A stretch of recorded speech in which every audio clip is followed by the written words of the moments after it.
Section 3.2 is differentiability.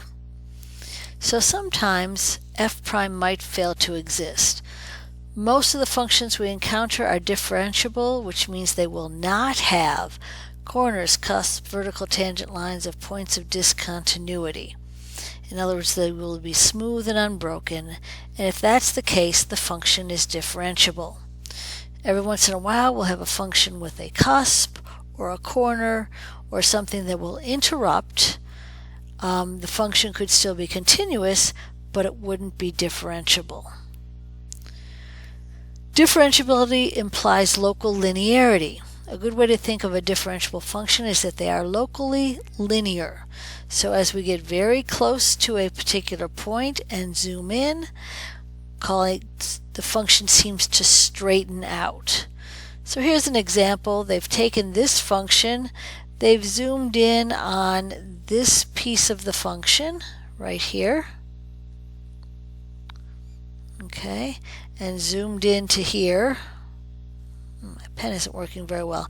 And then they've taken this portion of the function and zoomed in. And you can see that as we get closer and closer to a particular point, the function becomes more like a linear function, which allows us to find the derivative or the slope at that point. So get your calculators out. Pause if you need to. Numerical derivatives on a calculator. The numerical derivative of f at a, which we will denote as NDER, we call that NDeriv, is the number, and you see what they've done.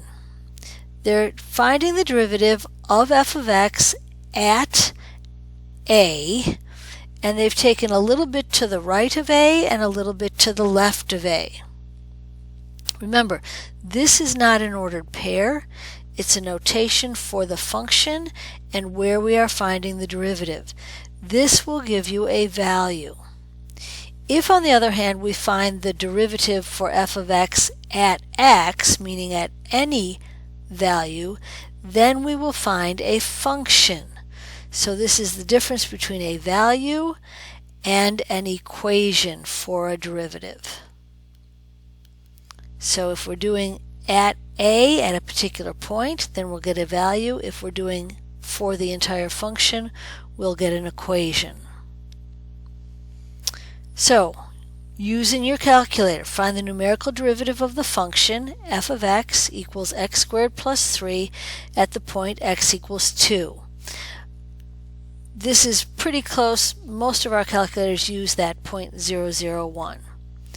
So if you have a TI-83 plus, that's what this slide talks about, you will get something that looks like this, NDeriv parentheses. You'll put in your function, comma x, comma the x value. If you then push enter, you will get 4 for your answer. If you have the TI-84, sorry, my pen is not working very well today, you will get something that looks like this.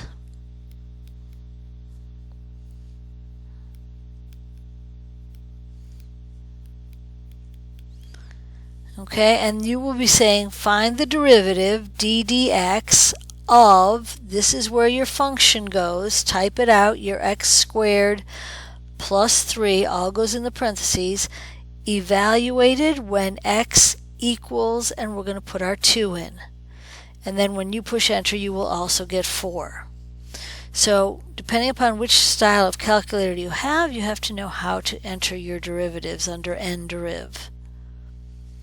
Because of the method used internally by the calculator, you will sometimes get a derivative at a non-differentiable point. In other words, you have to be smarter than the calculator. You have to know where those cusps and those corners and those vertical asymptotes occur.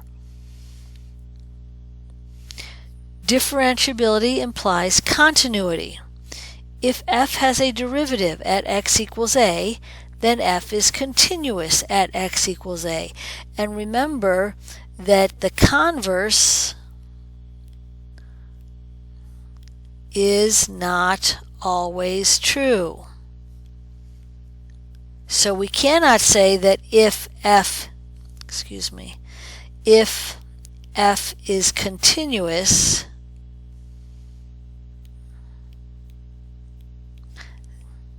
then it is differentiable. That is not true. So, if f has a derivative, then it is continuous. Differentiability implies continuity. Continuity does not imply differentiability.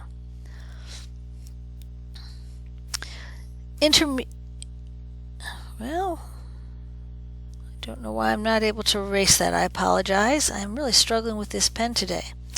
Well, that was interesting. Okay, intermediate value theorem for derivatives. If a and b are any two points in an interval on which f is differentiable, then f prime takes on every value between f prime of a and f prime of b. So again, just like our intermediate value theorem for function values, if I have a differentiable function and I know the slope at this point and I know the slope at this point, between here and here I will take on every possible value between f prime of a and f prime of b. And I think that's all we have for this.